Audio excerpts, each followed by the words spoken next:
If you've been interested in reptiles your whole life, you've probably heard of every species that there are, right?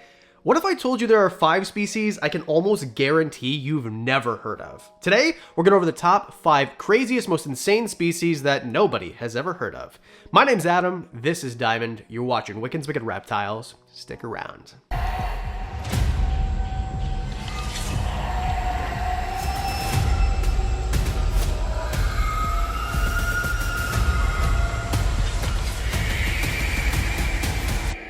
I think one of the coolest things about being interested in animals is there's always going to be an animal you didn't know existed, even if you think, hey, I know this space pretty well. There's always going to be something that stumps you or that you've never heard of, and that's what keeps it interesting. So let me know in the comments section how many of these you actually knew and how many of them you didn't. It's just a fun little game.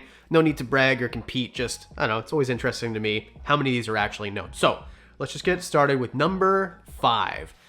Ohms? I think that's how it's pronounced. O-L-M. Basically what this is a very slender salamander. These things are found in Europe, Southern Europe, mostly. So Bosnia, Slovenia, dogs barking ovia. Now obviously these things look super duper weird, and that's because they're a cave dwelling species. I would love to do a full video on cave dwelling species. If you'd love to see that, I'll leave it in the comment section below. I can make it, because cave dwelling species often have very different features than most other species of whatever it is, usually fish, amphibians, things like that. This of course is an amphibian. So the reason is because they are in the dark almost the entire time. The water they live in is going to be something like 8 to 12 degrees Celsius. We'll put it in Fahrenheit right here for the American audience who doesn't use, why don't you just use metric? What, like, come on, it makes more sense. Water boils at 100, it freezes at 0.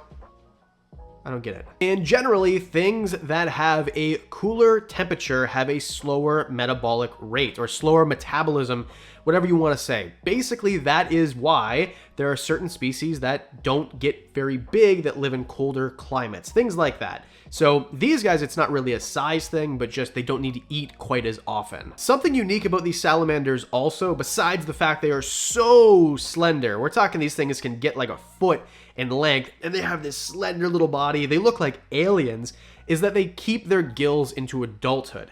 Now, there's a lot of, if you know how salamanders work from being babies to adults, and usually they will let go of their gills, these ones don't. Kind of like in North America, we've got mud puppies and then axolotls in Mexico, and those keep their gills into adulthood too.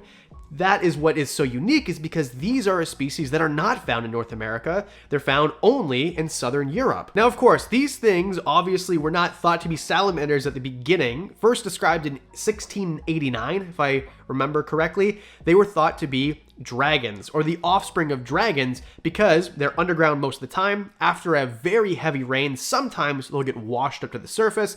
And just imagine you're bumbling around in an era where there is no books that you can read about salamanders, or there's dragon tales, and you're in that part of the world, and then you see these things on the ground. What are you going to think it is? You're going to think it's something that's not of this world. Super unique. I bet you never heard of them, but if you have, the next one, I bet you haven't. Number 4, hairy frogs.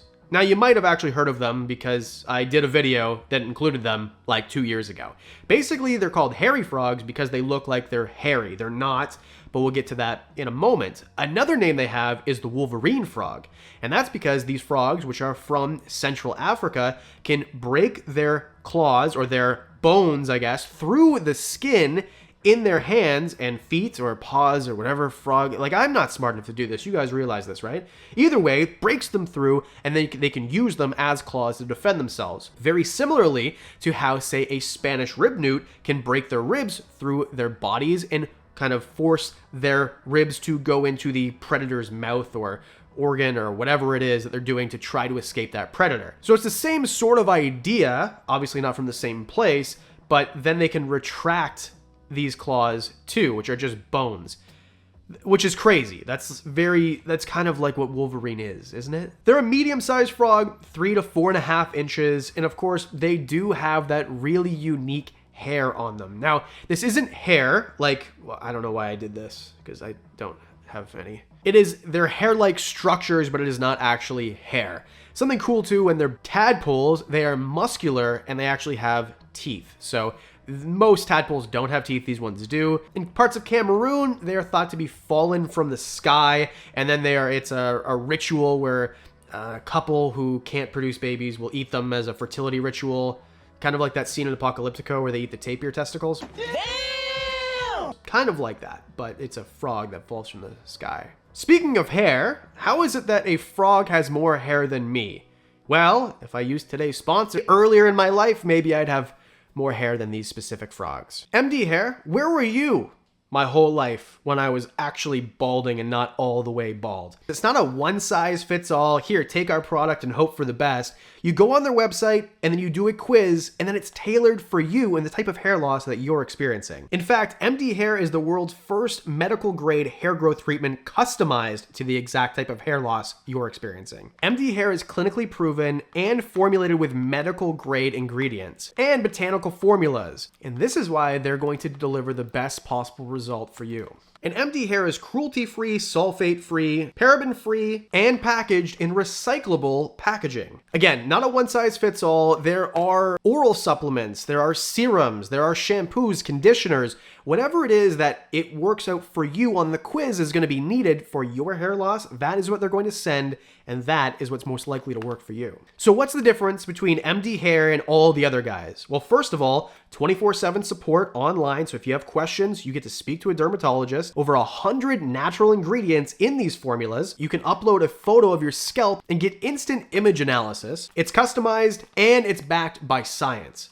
I wish so badly that this product was available 7 years ago, when I used to sit at my desk and the guy behind me would tell me every time I got a haircut, Adam, your hair is getting thinner, and I did nothing about it. And now I look like a cue ball. Like most frogs, not the hairy frogs, which I kind of wish I resembled more like. So don't be like me, don't wait. If you're experiencing hair loss, go to the link below right now and you can get up to 70% off using code Wickens70. That's your first month of your customized products to help you with your hair loss at 70% off if you use code Wickens70. Thank you, MD Hair, for sponsoring today's episode. Let's move back to the list. Number 3.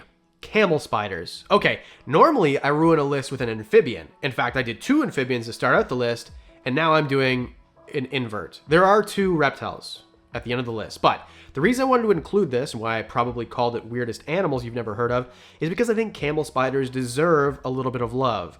These things are found all over the world except for Australia and Antarctica, so they are found in North America, and they're not a spider. Camel spiders are a different type of arachnid. They don't have the same amount of eyes, they do have the same amount of legs, they have very unique characteristics, but what really sets them apart is their mandibles and the way that they bite you, and the way that the bites feel. Because I've never been bit by one, but I do know someone who has been bitten by one, and let me tell you, they are not a venomous type of bite hurt, but they take chunks out of you very, very deep, and then you are prone to infection if you are in places where maybe it's not the most sanitary place to be, and that is how they are going to not kill you, but hurt you. They're going to hurt you physically, it's going to suck to get bit by them, and then infection can set in if you are in a place where maybe it's not the most sanitary thing, water's not the most sanitary, and you're opening up a wound for things to get inside. Now, of course, camel spiders, there's a group of 1,000, I think, different species, so it's a group, right? It's not one specific species.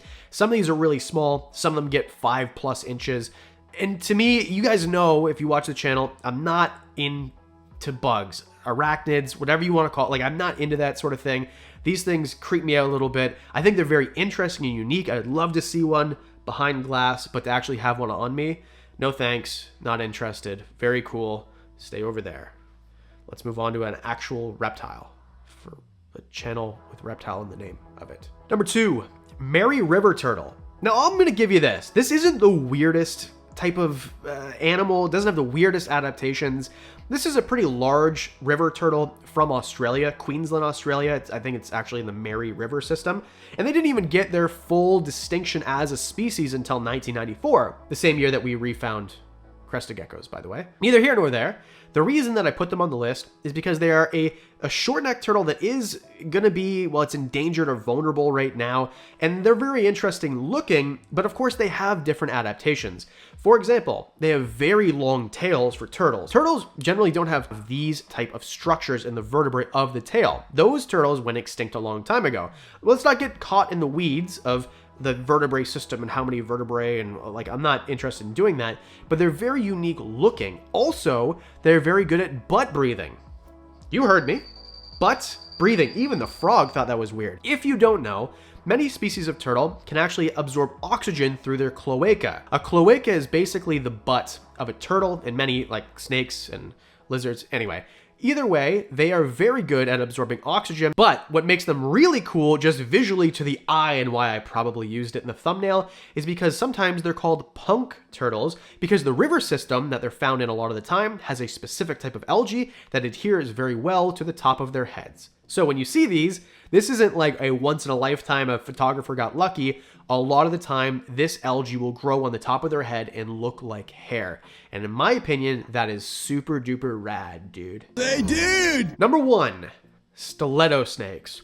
Stiletto snakes are very cool. Now, I will say it is a venomous snake, but these are not generally going to kill you. I mean, there have been reports, but no confirmed deaths of a stiletto snake biting you. A lot of the time with a stiletto snake, they can actually move that jaw and they can get that fang into you the way that you normally hold a snake and be safe. You're not safe holding a stiletto snake. Very cool, very unique looking, very slender, kind of an interesting looking species. Sure, they're responsible for a lot of bites, but most of the time it's because they're trying to be handled like you'd handle other venomous snakes, which I just don't recommend in general. Don't handle venomous snakes. So what's the tally? Let me know in the comments section. How many did you know? How many didn't you? And what's your favorite reptile, amphibian, or invert that most people have never heard of that you think maybe I wouldn't have heard of either? Let me know in the comment section. I want to learn something new.